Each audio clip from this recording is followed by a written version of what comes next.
Hello friends, welcome to Study Spark where knowledge begins to shine, ताकि आपकी learning आसान और सुपर इफेक्टिव। तो आज हम आपके लिए लेकर आए हैं क्रॉप साइंस पेपर फर्स्ट में हमारी यूनिट सेकेंड की फर्स्ट क्रॉप जो कि है कॉटन।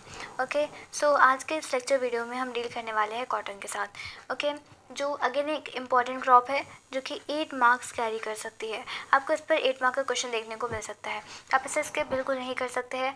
एंड जो जो इम्पोर्टेंट पोर्शन मैं आपको बताऊँगी आपको उसे याद करना होगा। चलिए शुरू करते हैं। सो लोकल नेम, तो what is the local name of cotton? तो कॉटन का लोकल नेम होता है बच्चों कपूस या फिर कपास, जैसा कि हम लोग कहते हैं। ओके, कपास कहते ही हम। ओके, सो कॉटन का लोकल नेम होता है कपास। And next is botanical name. What is the botanical name of the cotton? तो कॉटन का बॉटनिकल नेम होता है बच्चों Gossypium species. Okay, it is a Gossypium species. तो कॉटन का बॉटनिकल नेम होता है Gossypium species. Family is Malvaceae. Again मैं आपको बता दूँ, जो highlighted portion is very important, आप इसे स्किप ना करें, आपको इसे याद करना है। ओके, हाँ। सो तो लोकल नेम हमने इसका देख लिया, कपूस कपास होता है। Botanical name Gossypium species. Family is a Malvaceae family. And origin, तो ओरिजिन की अगर हम बात करें बच्चों, तो कॉटन के 2 ओरिजिन होते हैं, 2 सेंटर्स ऑफ ओरिजिन। ओके, तो कॉटन के 2 जगह ओरिजिन, 2 सेंटर ऑफ ओरिजिन है। तो first is old world cotton, जिसे हम देशी कॉटन कहते हैं। ओके, देशी कॉटन जो कि इंडिया, चाइना एंड अफ्रीका में इसका ओरिजिन हुआ था।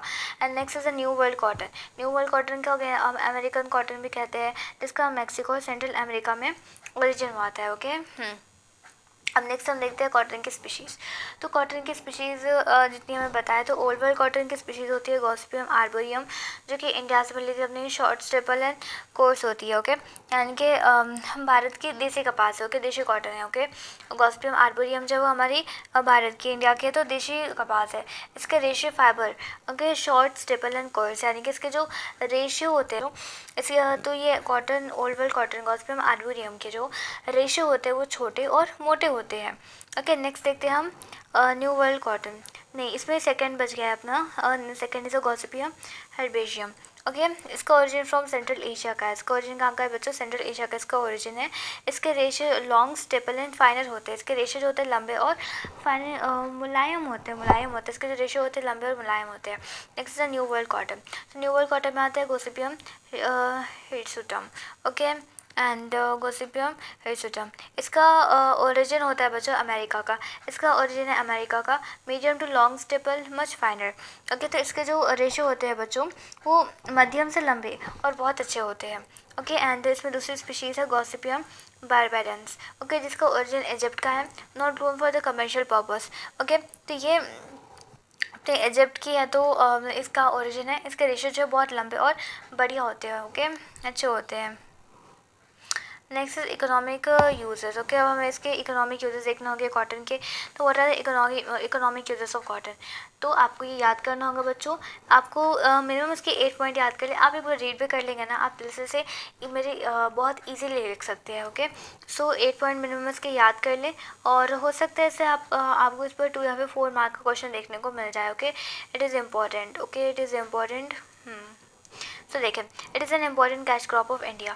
तो हमारे कॉटन जो है बच्चों, ये एक अपने इंडिया के इम्पॉर्टेंट ओके कैश क्रॉप है। Okay, and it is a main fibre crop use for manufacture of cloth. Okay, तो एक मेन फाइबर क्रॉप है, यानी कपास से, आपको पता है ये कपड़ा से कपड़े बनाए जाते हैं, इसलिए एक इम्पॉर्टेंट फाइबर क्रॉप है। ओके, कि इससे कपड़े बनाए जाते हैं, बहुत सारे यूजेस में बहुत सारे यूज़ होते हैं कॉटन के। Okay, it is known as a white gold of India. तो कॉटन को वाइट गोल्ड ऑफ इंडिया कहा जाता है। ओके, फिर इन द ब्लैंक में क्वेश्चन आता है which crop which is known as a white gold of India, तो आपको लिखना पड़ेगा कॉटन।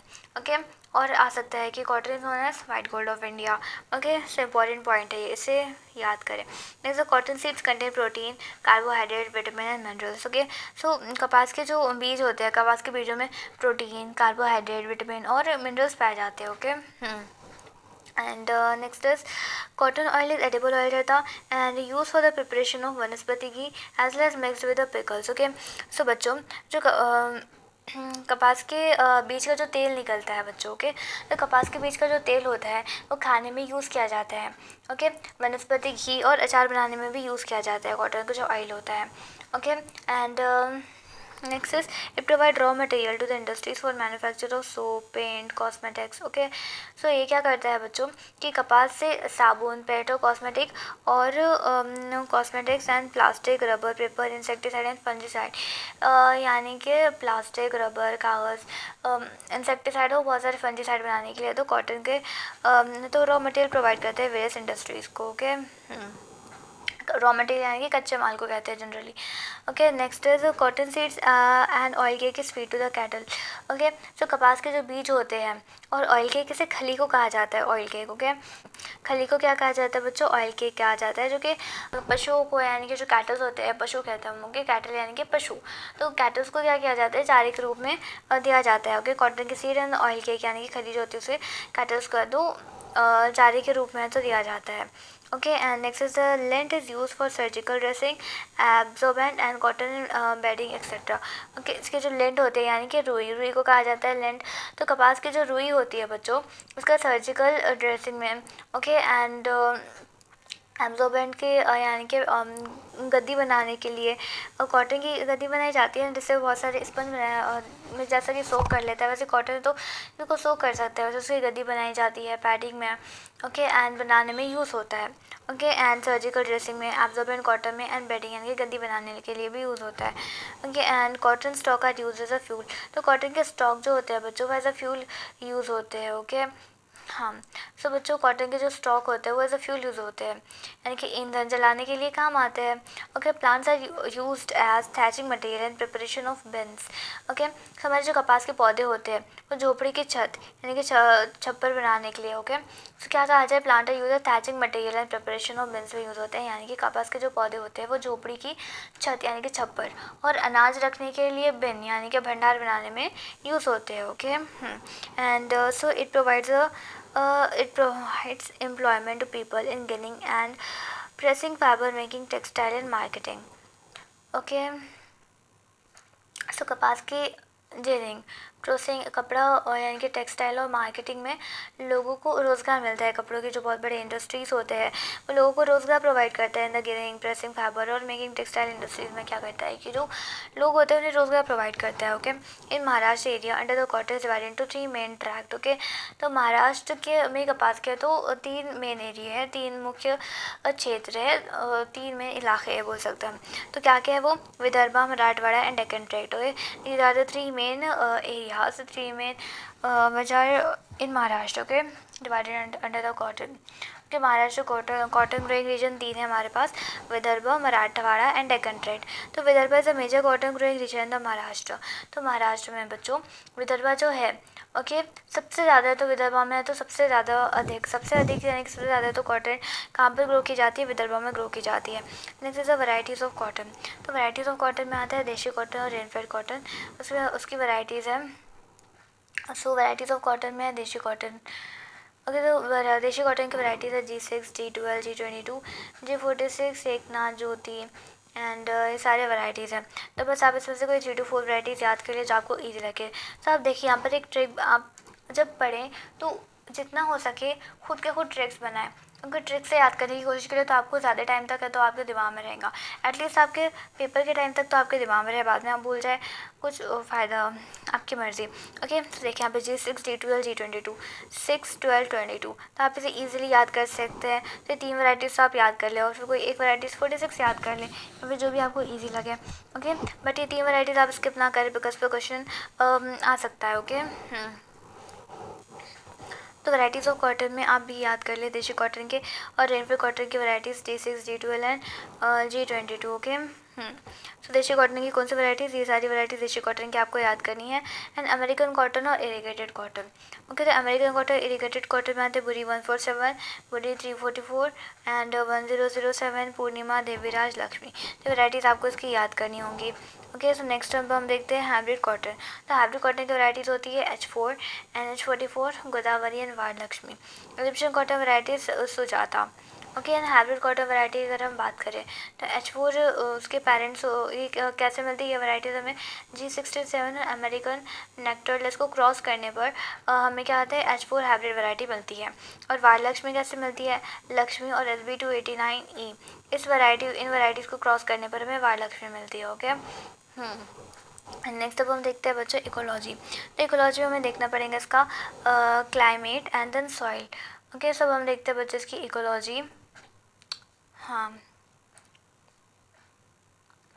सो क्लाइमेट यानी कि जलवायु, कैसा मौसम लगता है उसे। Okay, ecology, it is a tropical and सब ट्रॉपिकल क्रॉप। ये कपास जो है वो यानी कि गर्म और सब ट्रॉपिकल फसल है। ओके, यानी कि ट्रॉपिक्स एंड सब ट्रॉपिकल रीजन में हमारी कॉटन है तो अच्छे से ग्रो करती है। It requires a warm day and cool night. तो कॉटन को ग्रो करने के लिए गर्म दिन और ठंडी रात की ज़रूरत होती है। ओके, गर्म दिन और ठंडी रात ठंडी रात में ग्रो करती है कॉटन। ओके, एंड पसंद है। And temperature for vegetative growth is 21 से 27 डिग्री सेल्सियस। ओके, तो वेजिटेटिव ग्रोथ के लिए यानी कि वेजिटेटिव ग्रोथ किसे कहते हैं, हम फलों की बढ़वार के लिए। ओके, और यानी कि उनकी जो वेजिटेटिव पार्ट्स की ग्रोथ होती है। ओके, वेजिटेटिव ग्रोथ के लिए 21 से 27 डिग्री सेल्सियस के टेम्परेचर की रिक्वायरमेंट होती है। And temperature for the fruiting and ball development is 27 से 31 डिग्री सेल्सियस। तो पौधे की बढ़वार के लिए 21 से 27 डिग्री सेल्सियस के टेम्परेचर लगता है, और फल और रुई बनने के लिए 27 से 31 डिग्री सेल्सियस का टेम्परेचर अच्छा होता है। ओके, एंड रेनफॉल की रिक्वायरमेंट होती है 650 टू 1250 मिलीमीटर के रेनफॉल की रिक्वायरमेंट होती है। Okay, and next point is हाँ, तो कंटिन्यूस रेन और लॉन्ग ड्राई स्पेल।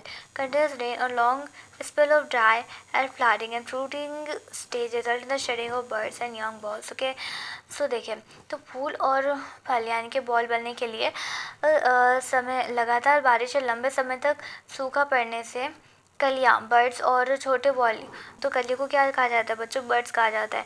एंड छोटे बॉल यानी कि यंग बॉल्स। ओके, तो यंग बॉल्स यानी कि जो छोटे बॉल्स होते हैं, छोटी कलियाँ होती हैं, यंग बॉल्स कहा जाता है, और कलियों को बर्ड्स कहा जाता है।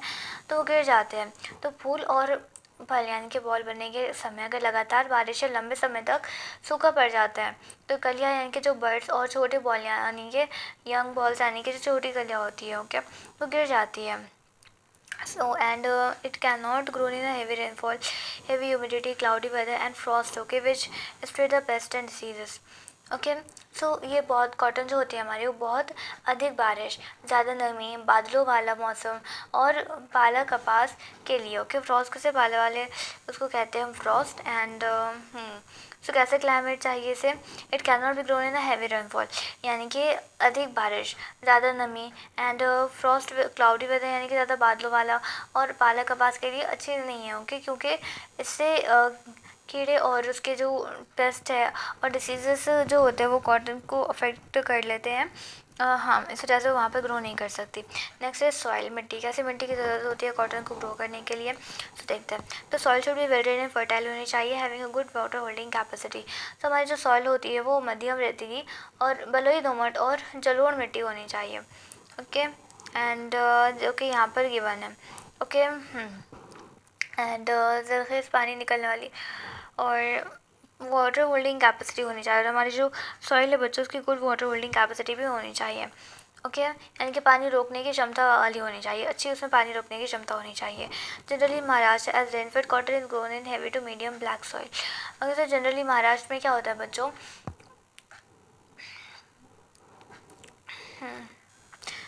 यानी कि बारिश पर डिपेंडेंट जो कपास होती है वो मध्यम से भारी काली मिट्टी में उगाई जाती है। Okay, and it cannot be grown in water locked soil.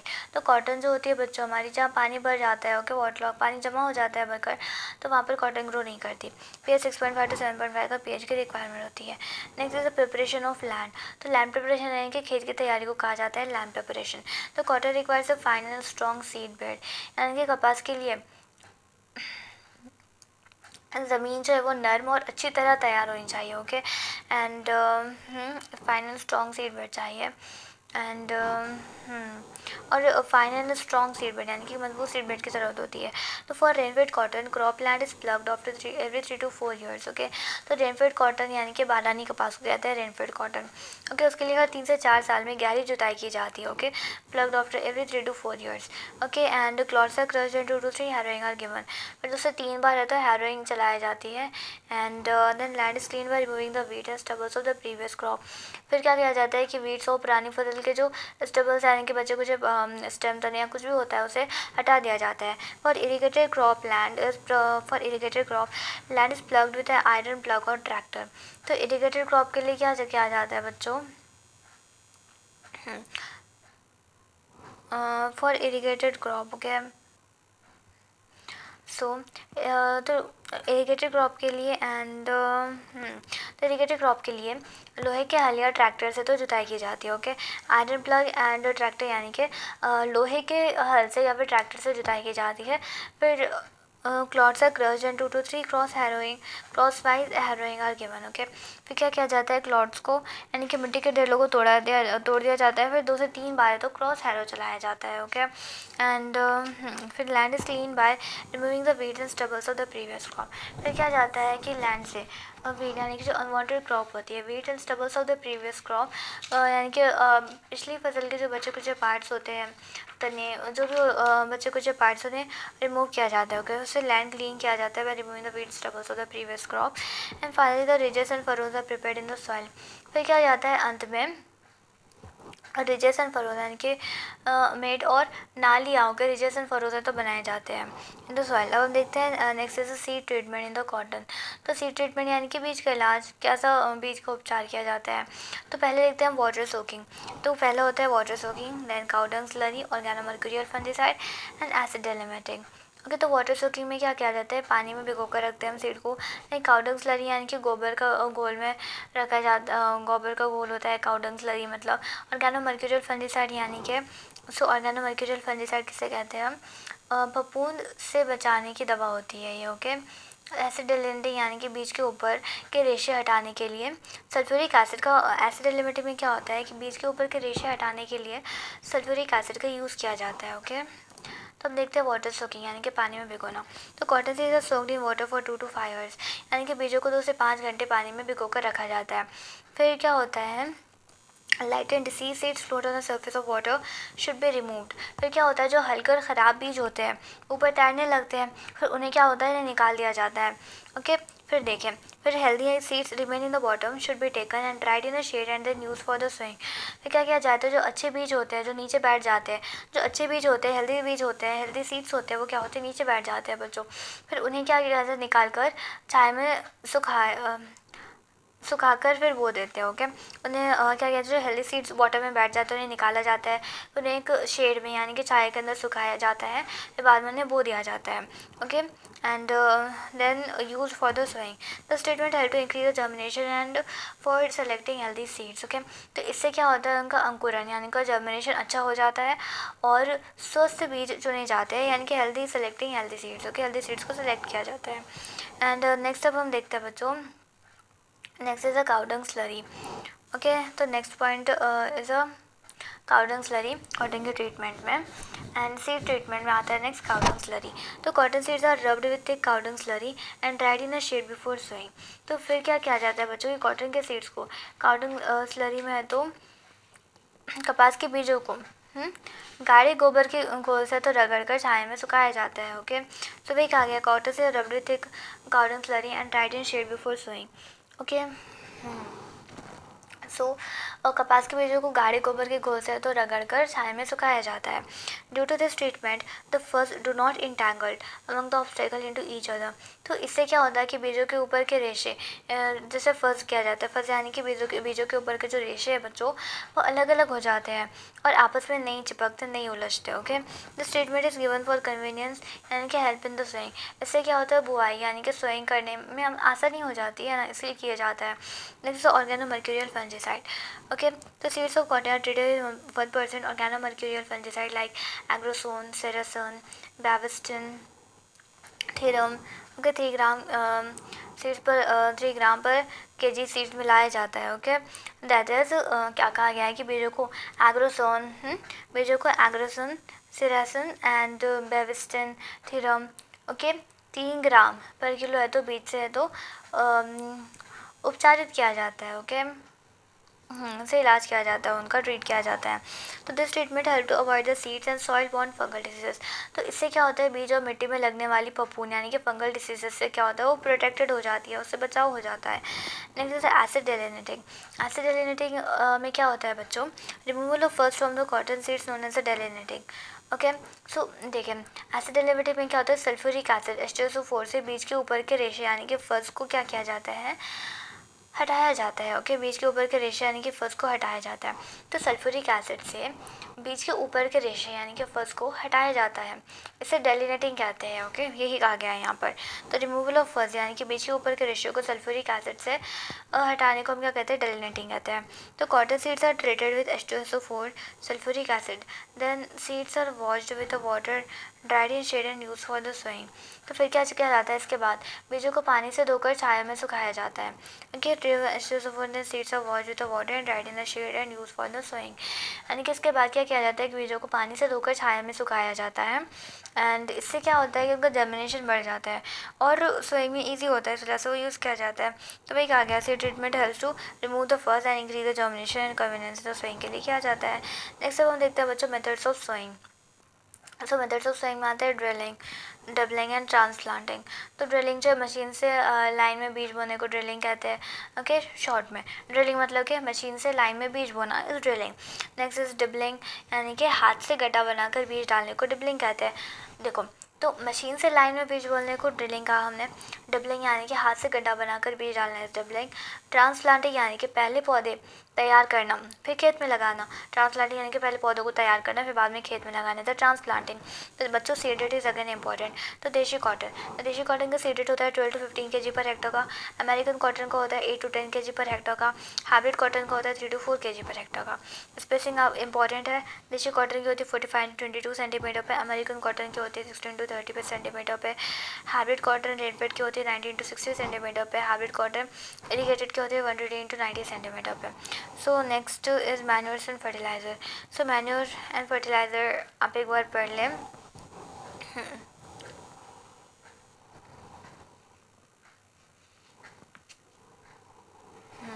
तो देखिए, सो मैन्युअल फर्टिलाइज़र में आपको रेनफेड एंड इरीगेटेड का ये याद करना होगा। ओके, तो ये 2 मार्क के लिए क्वेश्चन आ सकता है। इसमें मैन्युअल एंड फर्टिलाइज़र आपको ये इंपॉर्टेंट है, 2 मार्क के लिए क्वेश्चन आ सकता है। रेनफेड का इरीगेट का इंपॉर्टेंट है, आपको इसे याद करना होगा। ओके, तो रेनफेड कॉटन में आता है 15 to 20 कार्टलोड FM पर हेक्टर और 25 to 30 कार्टलोड FM पर हेक्टर का होता है। ओके, तो कार्टलोड यानी कि बैलगाड़ी, और FM किसे कहते हैं बच्चों, फार्म यार्ड मैनेजमेंट को FIM कहते हैं, उसका फुल फॉर्म होता है farm yard management. So these two important ये आपको याद करना होगा। ओके, ये एंड ये।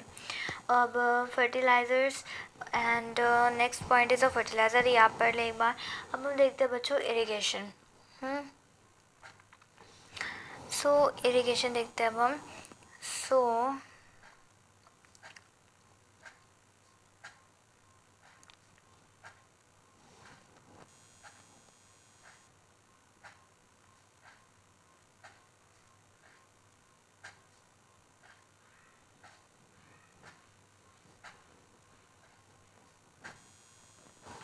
तो देखें, तो अब हम देखते हैं बच्चों इरिगेशन। तो cotton crop is very sensitive to both less soil moisture and more soil moisture. यानी कपास में तो बहुत कम पानी और बहुत ज़्यादा पानी दोनों भी नुकसान कर सकता है, वो बहुत सेंसिटिव क्रॉप होती है। ओके, तो in kharif season there is no need of irrigation. ये खरीफ में अगर अच्छी बारिश हो तो सिंचाई की ज़रूरत नहीं होती होगी। खरीफ में अगर बारिश अच्छी हो रही है तो वहाँ पे इरिगेशन की कोई ज़रूरत नहीं रहती। Okay, if there is dry spell और gap between the rain then irrigation is given at critical stage, that is flowering, boll formation stage and branching stage. तो देखें, अगर बारिश रुक जाए, ड्राई स्पेल यानी कि बारिश का रुक जाना, बारिश ना हो, ओके, तो इन समयों पर सिंचाई तो सिंचाई यानी कि इरीगेशन है तो क्रिटिकल स्टेज पे किया जाता है। कब कब किया जाता है, पहले ब्रांचिंग यानी कि जब उसकी शाखाएं निकलती है तब किया जाता है, फ्लावरिंग स्टेज पे किया जाता है, यानी जब फूल आते हैं तब किया जाता है, बॉल फॉर्मेशन यानी कपास के गोले बनने की स्टेज में तो किए जाते हैं इरिगेशन।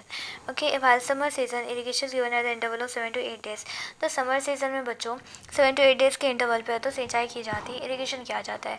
तो सबसे ज़रूरी सिंचाई के चरण क्या होते हैं बच्चों, इंपॉर्टेंट स्टेजेस क्या होते हैं सिंचाई के, तो branching, flowering and boll formation stages are the important stage of irrigation. Okay, तो इरिगेशन के इंपॉर्टेंट स्टेज होता है branching, flowering and boll formation stage are the important stages of irrigation. Okay, next is irrigation increases the yield but reduce the ginning percentage.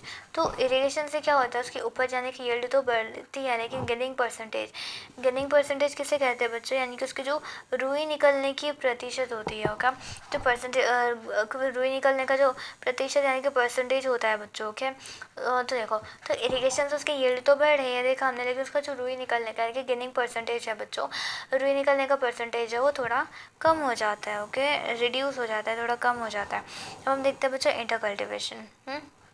Inter cultivation यानी कि फसल की देखभाल को हम कहते हैं इंटर कल्टिवेशन। तो किया जाता है गैप फिलिंग एंड थिनिंग के through hand weeding and hoeing and topping. इसमें 3 काम होते हैं। तो गैप फिलिंग यानी कि खाली जगह भरना, ओके, एंड थिनिंग यानी कि अतिरिक्त पौधे हटाना, हैंड वीडिंग एंड होइंग यानी कि निराई गुड़ाई को कहते हैं hand weeding and hoeing, and topping यानी कि ऊपरी भाग काटने को हम क्या कहते हैं, टॉपिंग कहते हैं। अब हम देखते हैं बच्चों gap filling and thinning.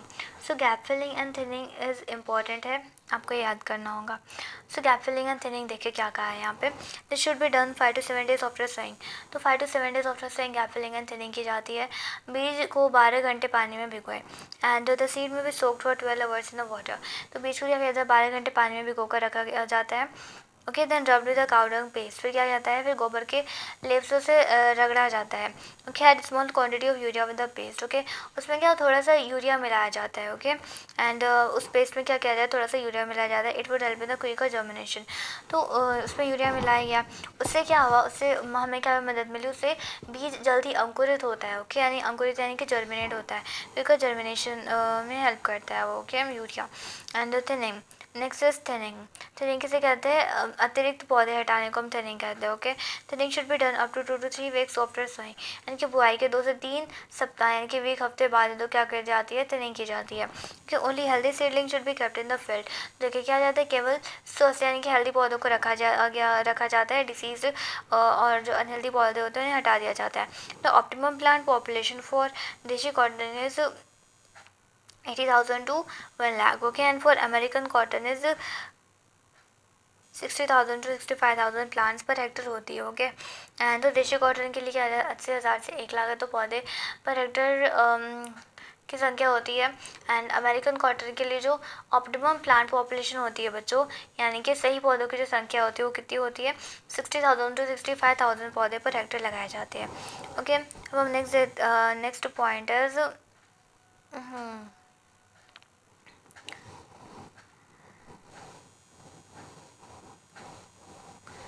Hand reading and topping आप एक बार पढ़ लें, उसके बाद एकदम इंपॉर्टेंट पेस्ट एंड डिसीजेस।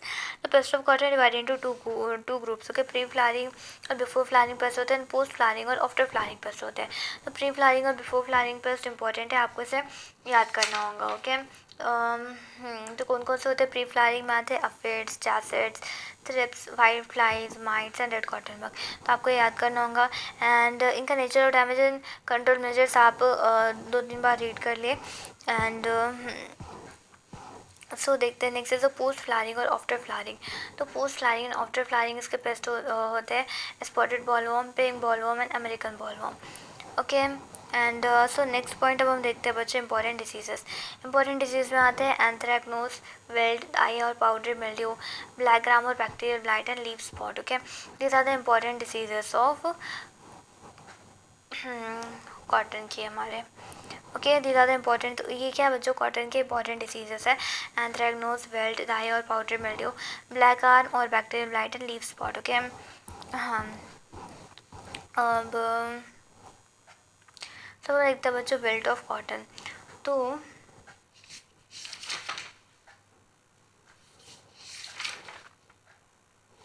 तो हम देखते हैं बच्चों बेल्ट ऑफ कॉटन। तो बेल्ट ऑफ कॉटन इंपॉर्टेंट है, हम इसके सिम्टम्स देखते हैं, कंट्रोल मेजर देखते हैं। तो what are the symptom and cause, is a seed and soil borne fungal disease of desi cotton cause by fusarium oxysporum.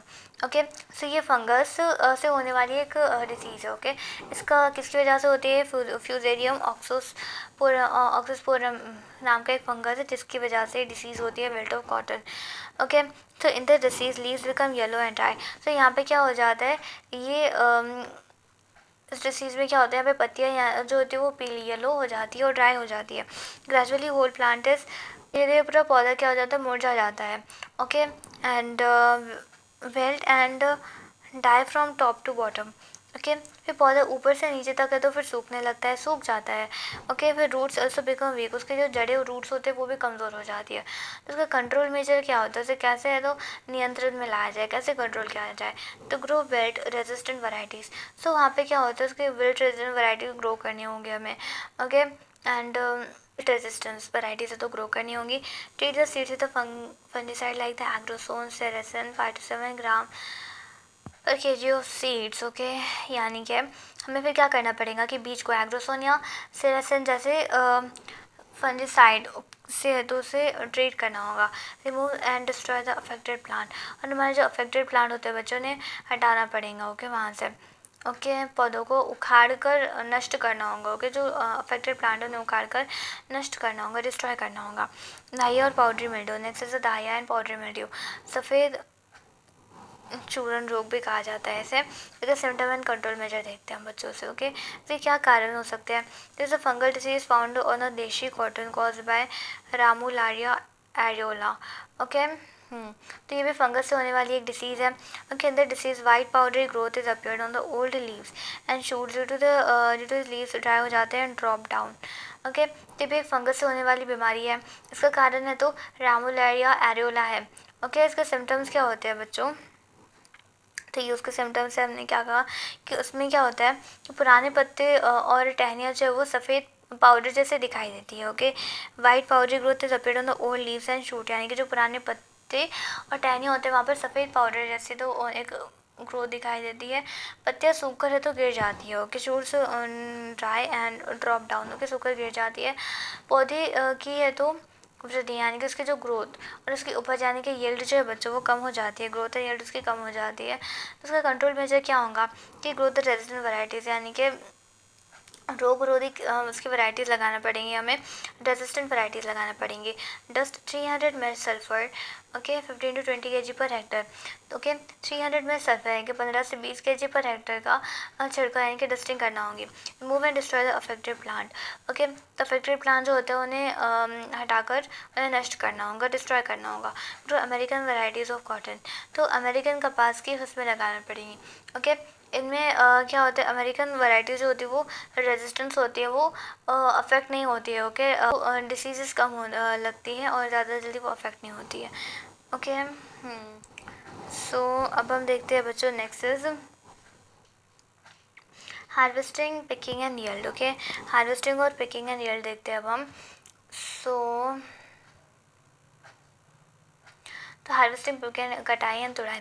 तो हार्वेस्टिंग कटाई का मतलब है कि कपास के खुले हुए गोले यानी कि बॉल से रुई तोड़ना। तो कपास के खुले हुए गोले यानी कि बॉल से रुई को निकालने को हम क्या कहते हैं, हार्वेस्टिंग कहते हैं, पिकिंग एंड यील्ड। लेकिन तो cotton is harvested after 5.5 to 6 month of sowing, यानी कि कॉटन की फसल बुआई के 5.5 से 6 महीने बाद है तो तैयार हो जाती है, तब उसे हार्वेस्ट किया जाता है। Harvesting is done when bolls are fully open. Okay. And कटाई हम तब करते हैं जब कपास के गोले यानी कि बॉल जब पूरी तरह तो खुल जाते हैं। Okay. Fully open bolls are picked and cotton is collected. तो हमारे जो केवल पूरी तरह से जो खुले हुए बॉल्स होते हैं उन्हें या तो तोड़ा जाता है। And harvesting is completed in 3 to 4 picking and 15 to 20 days interval when sufficient number of bolls are open. Okay. तो देखिए यहाँ पे क्या कहा जाता है, कपास की तुड़ाई कब की जाती है, 3 to 4 picking at 15 to 20 days interval when sufficient number of balls are open. Okay. तो तुड़ाई करते समय पत्तियाँ और कचरा कपास में नहीं मिलना चाहिए। Okay. And fully open bolls are packed when cotton is collected. So देखिए सेकेंड पॉइंट में क्या कहा गया है कि हार्वेस्टिंग जब द बॉल्स ऑफ जब है तो कपास के गोले जब पूरी तरह खुल जाते हैं तब उनकी हार्वेस्टिंग की जाती है। Fully open balls of packed and cotton is collected, यानी कि पूरी तरह जो खुले हुए गोले होते हैं उन्हें उनसे कलेक्ट की जाती है। Okay. And so harvesting complete 3 to 4 picking and 15 to 20 days interval when sufficient number of bolls are open. अगर तो कपास की तुड़ाई 3 से 4 बार की जाती है और हर बार 15 से 20 दिन का इंटरवल होता है। ओके। हर पिकिंग के बीच में तो फिर 2 to 20 days का तो इंटरवल होता है। Okay. Well packing care should be taken that leafy portion should not be mix with the cotton. अगर जब हम उसकी पिकिंग करते हैं, ओके, तो हम तोड़ते हैं, चुनाई करते हैं, तो उस टाइम क्या तुड़ाई करते वक्त पत्तियाँ और कचरा कपास में नहीं मिलना चाहिए। इसका हमको बहुत अच्छा ख्याल करना पड़ता है कि पत्तियाँ और कचरे को कपास में नहीं मिलने देना पड़ता है। तो middle picking a good quality and yield. Okay. So बीच वाली तुड़ाई, मिडल में पिकिंग यानी कि बीच में जब हम तुड़ाई करते हैं तो उससे सबसे अच्छी है तो हमें उपज हो कि बहुत अच्छी है तो यील्ड मिलती है कि बहुत ज़्यादा और बहुत अच्छी हमें यील्ड मिलती है, क्वालिटी भी उसकी बहुत अच्छी होती है। While last picking gives a poor quality and yield, यानी कि जो आखिरी में लास्ट पिकिंग यानी कि आखिरी में जो तुड़ाई करते हैं उसमें क्वालिटी भी कम मिलती है, यील्ड भी कम मिलती है वाली कॉटन मिलती है हमें। ओके, तब हम देखते हैं बच्चों yield of desi cotton. Okay, so yield of desi cotton में आता है की होती है 4 to 6 क्विंटल पर हेक्टर की। अमेरिकन कॉटन की यील्ड होती है 10 to 12 क्विंटल्स पर हेक्टर की। ओके, अब हम देखते हैं यील्ड ऑफ लेंट। तो रेनफेड के लिए लेंट की यील्ड होती है 80 to 100 kg लेंट पर हेक्टर मिलती है और इरीगेटेड में अपने को 200 to 300 kg लेंट पर हेक्टर मिलती है। Okay, next is the qualities of cotton. तो what are the qualities of cotton? तो फर्स्ट क्वालिटी होती है बच्चों staple length. Okay, staple length किसे कहते हैं बच्चों? रेशा, यानी कि फाइबर की लंबाई को स्टेपल लेंथ कहते हैं। नेक्स्ट उसकी फाइननेस, यानी कि रेशा कितना पतला और मुलायम है उसे उसकी फाइननेस कहा जाता है। नेक्स्ट इज अ मैच्योरिटी, रेशा पूरी तरह पका हुआ हो तो उसे उसकी मैच्योरिटी कहते हैं। इनके मैच्योर कहते हैं, मैच्योर कब कहते हैं किसी फाइबर को? तो जब वो पूरी तरह पक जाए। ओके, तो मुझे क्या कहते हैं रेशा पूरी तरह पका हुआ है तब मुझसे उसकी मैच्योरिटी पे बोलेंगे। And next is the fibre strength. तो फाइबर स्ट्रेंथ यानी कि रेशा जब मजबूत हो जाए। These are the qualities of cotton. Okay, and next is the ginning percentage, यानी कि बीच से कितनी रुई मिल रही है हमें उसे गेनिंग परसेंटेज कहते हैं। तो क्वालिटीज़ ऑफ कॉटन देख ली हमने। अब स्टेपल लेंथ, देखिए बच्चे स्टेपल लेंथ किसे कहा जाता है? स्टेपल लेंथ यानी कपास के रेशे फाइबर की औसत लंबाई, मीन फाइबर लेंथ यानी कि औसत लंबाई को क्या कहा जाता है? स्टेपल लेंथ कहा जाता है। Staple length is measured by a hello measurement method. Okay, तो हेलो मेजरमेंट मेथड से उसे स्टेपल लेंथ को नापा जाता है। इसकी लंबाई और देखो फाइबर से calmed on a seed itself and the length of fiber is measured by transparent disc in the millimeter. Okay, तो इसकी लंबाई जो होती है मिलीमीटर में मापी जाती है। एंड तो there are 3 rating of cotton. Cotton की तो 3 रेटिंग होती है। लॉन्ग स्टेपल की 22 मिलीमीटर एंड उससे ज़्यादा में मिलती है। मीडियम स्टेपल जो होती है उससे में 70 to 22 मिलीमीटर की मिलती है। एंड शॉर्ट स्टेपल की 70 मिलीमीटर एंड उससे कम मिलती है। ओके, सो देखिए, तो fineness. Okay, this term is apply to feel of cotton and that is soft या फिर सिल्की है, उसके लिए फाइननेस का यूज़ किया जाता है। तो feel is associated with the fibre diameter and weight से उसे पहचाना जाता है। ओके, तो next is the maturity fibre strength the ginning percentage. तो देखिए, तो फाइबर स्ट्रेंथ किसे कहा जाता है? It is a single fibre strength और फाइबर बंडल स्ट्रेंथ। ओके, तो फाइबर स्ट्रेंथ वो सिंगल रेशे की स्ट्रेंथ या फिर उसके ऊपर बंडल की स्ट्रेंथ होती है, इसे हम क्या कहते हैं? फाइबर स्ट्रेंथ कहते हैं। इट जज्ड बाय अ स्टेलोमीटर। तो फाइबर स्ट्रेंथ तो स्टेलोमीटर से मेजर की जाती है फिर जज किया जाता है। Gaining percentage, it is a figure showing the proportion of the length by weight in 100 part of seed cotton. Cotton with high gaining percentage always fetches a premium prices. It is also taken as an index of the yield of cotton in terms of 1 kg length per hectare. Okay, यहाँ पर हमारी paper first में unit second की जो first crop cotton है वो भी finish होती है एंड जो कि हमारी 8 मार्क्स कैरी करती है, इंपॉर्टेंट क्रॉप है। ओके, आई होप आपको हमारा वीडियो बहुत अच्छा लगा होगा। अगर आपको हमारा वीडियो अच्छा लगता है तो हमारे चैनल को सब्सक्राइब करें और अपने फ्रेंड्स से भी शेयर करें एंड स्टडी स्पार्क के साथ अपनी लर्निंग को रोज़ अपग्रेड करते रहें। ओके, इसके बाद हम अगले वीडियो में जूट और अदर क्रॉप देखेंगे इस यूनिट के। Okay, so see you in the next video.